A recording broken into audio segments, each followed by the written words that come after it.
Good morning, everyone. Thank you for coming. I'm State Rep Jim DeSena, and I'm honored to have three of my fellow state reps here with me standing for vaccine freedom. I believe there's no greater moment in our state's history for vaccine freedom than the moment we find ourselves in right now, with 31 co-sponsors of House Bill 4475 to enact vaccine freedom into our Elliott Larson Act, preventing the discrimination against people who choose freedom of vaccination, choose not to be vaccinated, not to be discriminated against for the building they walk into, the school they attend, the employer that they work for. We all know, we all have friends that got their vaccinate or leave letter from their employer and how difficult that was for their lives. And many of them left their employers, left 25 to 30-year employment in refusal to take the mRNA vaccine, and how difficult that was for them and how awful it was that we as a society stood by and allowed that to happen. And 3, 4, 5 years later after this, some would assume that the fight for vaccine freedom is on the up and we're winning, and that would be the wrong thing to think. There are little victories, but until we get true vaccine freedom into our law, where someone can refuse to be vaccinated for anything that they do in life, to travel, to get on a plane, to go into a government building, we will not have true freedom until that happens. My wife and I have been fighting for vaccine freedom for our entire 39-year marriage. Her going into the school every year, to our health department every year for a half-hour presentation on why our children should have been vaccinated, and 8 healthy children who hardly ever had to go to the doctor. I can be honest and say that honestly to you today. There's all the alarms out there.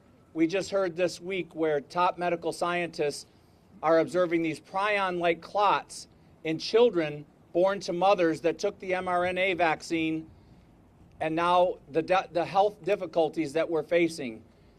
All of this really goes to vaccine freedom. If you want to be vaccinated, if you choose to be vaccinated, that's your choice. But if you choose to want to not be vaccinated, that should be your choice as well, and you should not be prevented from doing anything in America that would require you to get a vaccine. I'm going to introduce my colleague Steve Carra next to speak to you. Thank you.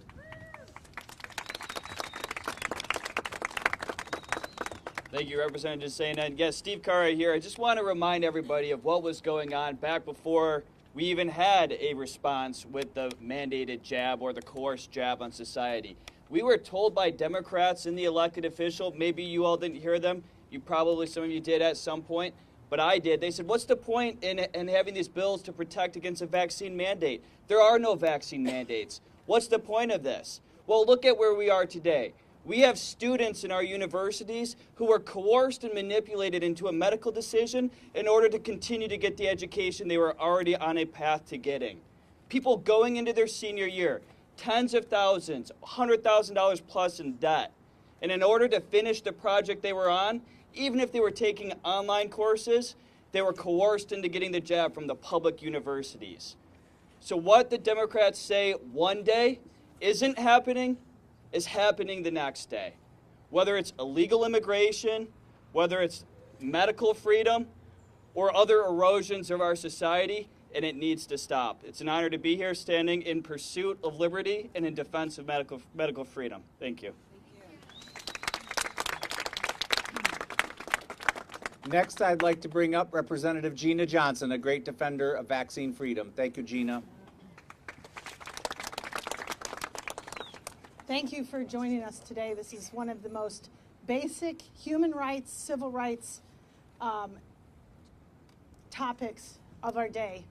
I have a 25-year background in healthcare business, and it is unconscionable that any individual or parent has to make a choice for basic survival of employment, housing, education, or what have you, based on what they inject or take through their mouth into their bodies. We all know that it is basic to let people choose what they put in their mouth, what they inject into their body, and how they parent their children medically. We will continue to stand up for medical freedom, for healthcare choices, and for non-vaccine mandates. We will stand up against vaccine mandates of all kinds, in addition to medical freedom. This, again, is human rights, basic civil rights. We will stand for choice. Thank you. Next, I'd like to bring up Representative Jamie Thompson. I'm Jamie Green. Too many Jamies in our caucus. Jamie Green. Sorry about that, Jamie. Yes, I'm State Representative Jamie Green. And everybody has a personal story. Everybody is unique. You have your own fingerprint, your own DNA. And what happens in your body is a decision between you and your physician, you and your creator or your belief. And there is no room for the government to get in between that relationship, especially when it comes to education. And we have the rules here in Michigan, which, by the way, are not consistent between county to county. Every county does it different. So the law that we actually don't have a law, it is DHHS's rules when it comes to education, that you have to go every single year in some parents' cases to be lectured that you are on a delayed schedule. It is absolutely unnecessary, and they are now at the point, if you do not comply, depending on your county, you are denied a public education, which a public education should be free for all, no matter what your vaccine status is. So it is time to stop discriminating. It's also time to stop discriminating against doctors who don't comply with the vaccines companies, their status of how many patients they have. Yes, you guys can clap for that because that's ridiculous. That doctors are punished for actually medically treating and giving their patients a customized treatment plan, which could be a delayed schedule or no schedule at all. So it is time that we stop discriminating against physicians and people, and again, bring that freedom, bring that choice, we're now the state of choice, back to every medical decision that we have now in our bodies. Thank you. Thank you, Jamie Green. Next, I'd like to bring up Representative Joe Fox.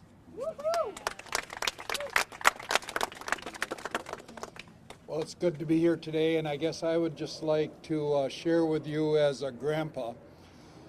I have 13 grandkids, and last week we got to watch 2 of them last weekend, for the whole weekend through yesterday. And what happened yesterday was the funeral of their cousin, 2 months old. And the question is, and we ask it again and again, we hear of someone dying. Maybe it's a 2-month-old. Maybe it's a 50-year-old. Maybe it's somebody in their teens. The question my wife, who's an RN, and we always ask, did they get the shot? Were they vaccinated? When were they vaccinated? It's just a scary world that we live in now. And I don't know when this little 2-month-old got his shots, but I'm afraid that he did. And I'm afraid that it may have had a bad effect. They called it SIDS. My friend up here calls it, what do you call it? VIDS. Vaccine-induced death syndrome. Who knows? But we do need to fight against this whole idea that this is a mandate and that regulations become laws. We need to fight for truth. Thank you very much. Thank you. Next, I would like to bring up Representative Jennifer Wirtz. Thank you. I became aware of your organization a few years ago. Well, it was actually 2021 at a an event in Grand Rapids and quickly got supported of it and started promoting it locally because I was a mom for 13 years who homeschooled, and when I transitioned my kids to public education, I had to go in and be counseled by the health department, and it was very demeaning. I was told how stupid I was. I had a very negative experience there, simply because we made decisions as parents and did the research and made the choices that we felt were best for each one of our children. And I've never seen anywhere where children are born to government. They're born to families. They're born to parents. And it should be a constitutional right that we have as parents to make those decisions for our children. And I find it quite hypocritical that we live in a state where we're told my body, my choice all the time. In fact, we've changed our Constitution to give women the freedom to choose whether to keep their unborn child or not. But the moment the child's born, then the state and the government want to tell us how we should parent and how we should put these things in our children. And suddenly the my body, my choice seems to disappear. It's a bit hypocritical. I think if we're going to have it one way, then it needs to be equal on all fronts and allow parents those decisions and those choices. Thank you. Good job.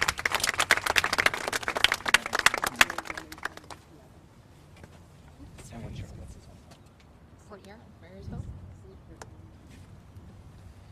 Next, I'd like to bring up Dr. Remington Nevin of St. Clair County, Michigan. Thank you.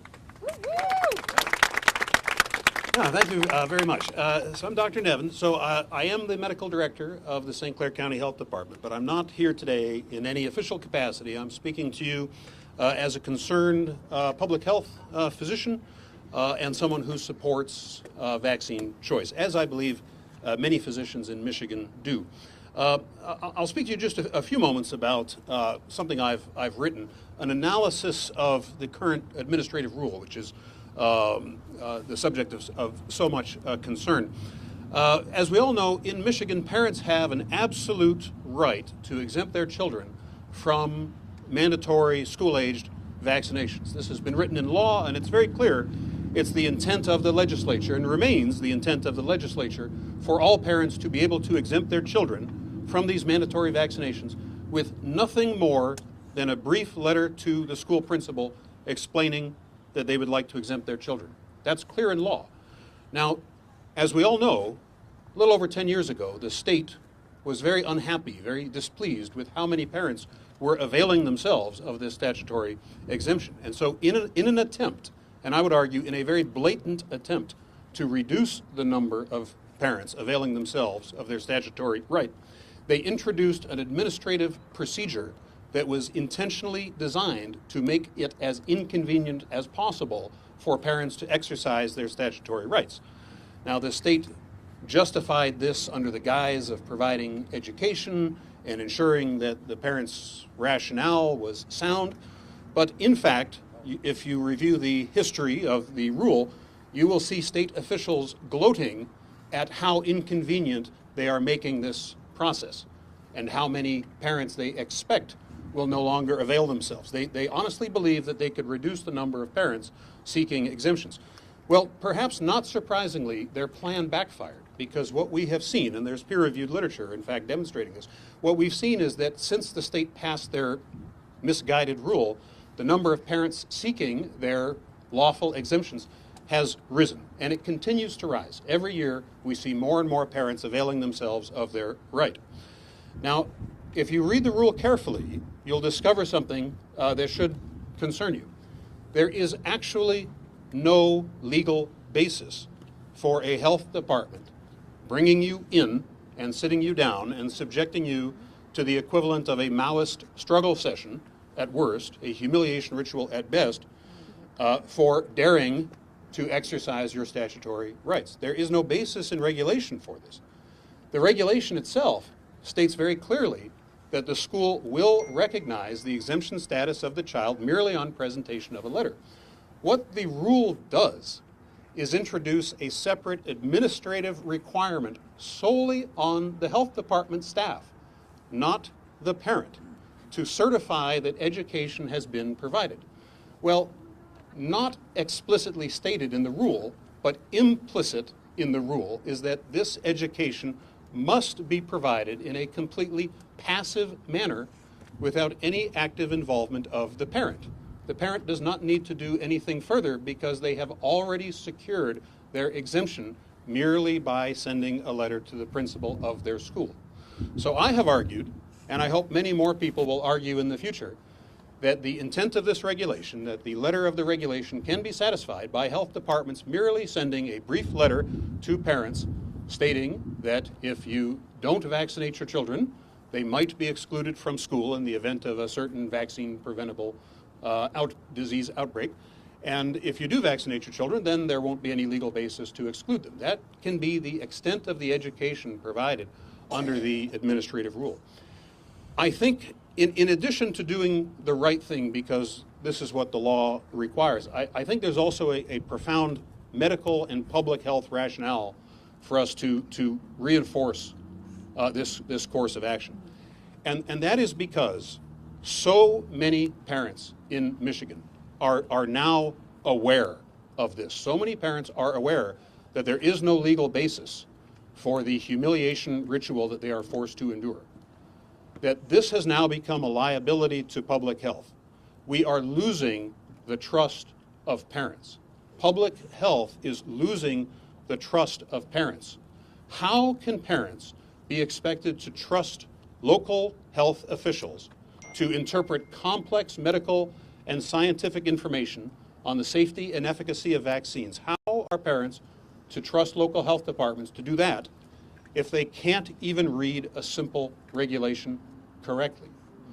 And so for us to reestablish the trust of the public, in order for us to reach out to the public and say, we hear you, we realize we have overstepped our authority, we are going to make amends, we're going to change this. I encourage my colleagues in public health to read the regulation for yourself and see if there are things you can do right now before the law changes, before a change in regulation at state level, to make the process easier for parents, to allow parents to take advantage of their statutory exemption and not to put them through a process which alienates parents, which causes them to lose trust in public health.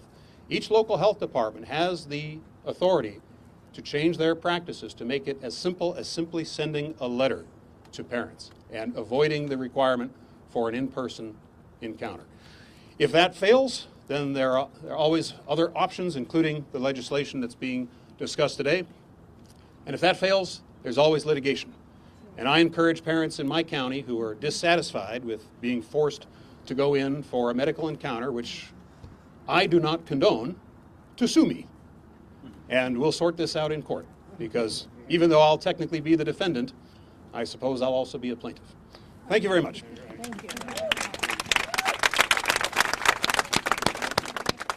Thank you, Dr. Nevin. And let me just say here today, blessings to Michigan Vaccine Choice. Thank you for all of my friends, fellow members who have been fighting for this for so long and who have now stepped up and were ready to fight for this in law. And I'd like to bring up Connie Johnson, the media director from Michigan Vaccine Choice. And we've got two companion bills that are tie-barred she'd like to speak with you about that go a little further. Thank you, Connie.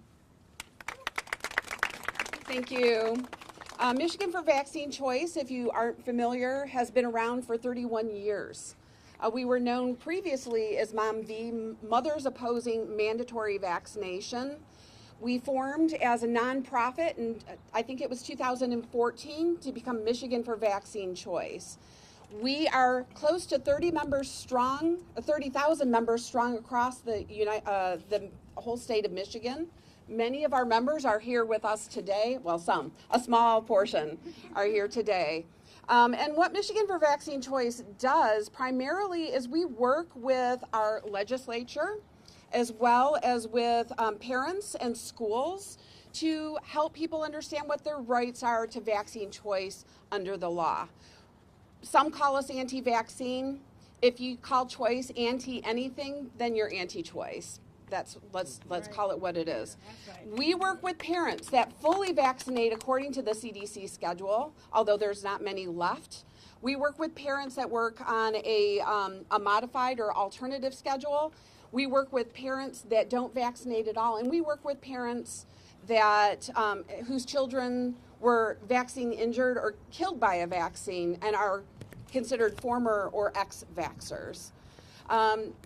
I am standing here on behalf of Michigan for Vaccine Choice. I'm also standing in for Representative Brad Paquette, who is ill today. And I don't know if you know this, but he was severely injured by the COVID vaccine himself, so often has some health issues and has championed vaccine choice here in the state of Michigan, along with these other brave legislators. So thank you for all of you for your courage in standing up against this coercion and discrimination. House Bills 4552 and 4553 were introduced this past week. And essentially what they would do is outline and clarify that promulgated rules, administrative rules that apply to administrative agencies like the Michigan Department of Health and Human Services do not apply to parents in the state of Michigan. You have a fundamental right to an exemption under a very clear statute, which says the parent gets to be exempt from vaccination if they say so on a written statement of their choice handed to the school, period. The state does not then get to intrude upon that process and say, yeah, but here's a hoop for you to jump through. No. So these two bills would clarify that these promulgated rules are exactly that and rescind that authority to be able to misrepresent what your statutory rights are as a parent here in the state of Michigan. And I want to again thank Representative Paquette and all of our wonderful representatives here today. And I'm going to turn it back over to Representative DeSena. Thank you so much for holding this press conference, and thank you all for attending. Thank you, Connie. And I think we're going to cut it off right here because we've got some members that need to get back to some meetings. And any questions that you have, we can address individually afterwards. Just thank you, everyone, for coming. And I appreciate Michigan for Vaccine Choice being here today.